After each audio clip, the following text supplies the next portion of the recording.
বাচ্চাদের কিন্তু দেখবেন সবজি খাওয়ানো বিশাল একটা ঝামেলার ব্যাপার হয়ে যায়। তো নমস্কার বন্ধুরা, আমি শ্রাবণী আবার চলে এসেছি আমার একটা ছোট্ট রান্নার ভিডিও নিয়ে। ছোটবেলায় আমার মাকে দেখতাম সব রকম সবজি দিয়ে একটা তরকারি করতো, আর যেটা খেতে কিন্তু খুব ভালো লাগতো। আর আর আজকে আমার ঘরে যেহেতু অনেক সবজি ছিল, তো ভাবলাম সব সবজি দিয়ে একটা তরকারি বানাবো। আমার ছেলে আবার সব সবজি খেতে ভালোবাসে না, তো ভাবলাম এমন কিছু দিয়ে রান্না করি যেটা ও খেতে খুব ভালোবাসে। তো ঘরে কিছুটা চিংড়ি মাছ ছিল, তো ভাবলাম সেই চিংড়ি মাছ দিয়ে সব সবজি দিয়ে একটা তরকারি করবো।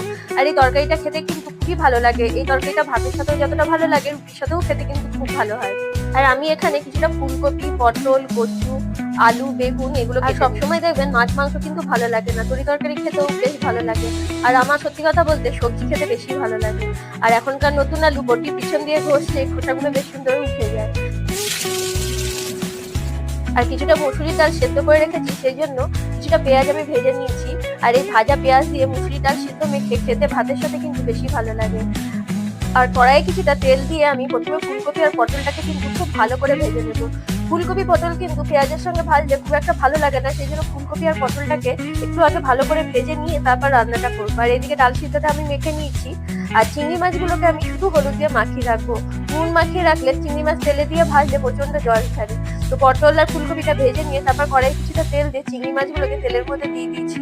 চিংড়ি মাছটা একটু ভালোভাবে ভাজা হয়ে গেলে তারপর সামান্য একটু নুন আর কড়াই কিছুটা তেল দিয়ে তাতে কালো জিরে আর দুটো মিডিয়াম সাইজের পেঁয়াজ আর কাঁচা লঙ্কা দিয়ে ভালো করে আগে পেঁয়াজটাকে ভেজে নিয়ে তারপর কিছুটা কচু কেটে রেখেছিলাম, কচুটা আর আলুটা পেঁয়াজের মধ্যে দিয়ে একটু লাল করে ভেজে নিতে হবে।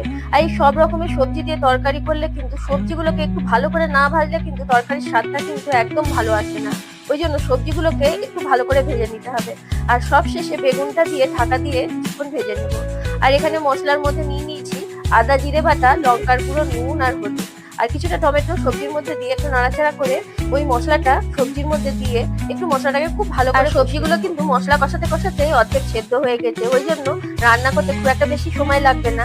আর সামান্য কিছুটা জল দিলাম, যতটা গ্রেভি দরকার সেই অনুপাতেই জল দিয়েছি। আর খুব বেশি গ্রেভি কিন্তু এই তরকারিটাই ভালো লাগে না। এবার সবজিগুলো ভালোভাবে সেদ্ধ হয়ে গেলে চিংড়ি মাছটা দিয়ে দিয়েছি, আর উপর থেকে কিছুটা ধনেপাতা ছিটিয়ে দিয়েছি। আর এই সব সবজি দিয়ে এই তরকারিটা কিন্তু ভাতের সাথে যতটা ভালো লাগে রুটির সাথেও কিন্তু। আর দুপুরে যা যা রান্না করেছি সেই নিয়ে খেতে বসে পড়লাম। তবে আজকের খাবারটা সিম্পল হলেও খেতে কিন্তু খুব ভালো ছিল। তো আজকের মতো আসি, আবার দেখা হবে নেক্সট কোনো ভিডিওতে। আর পাশে থাকার জন্য ধন্যবাদ বন্ধুরা।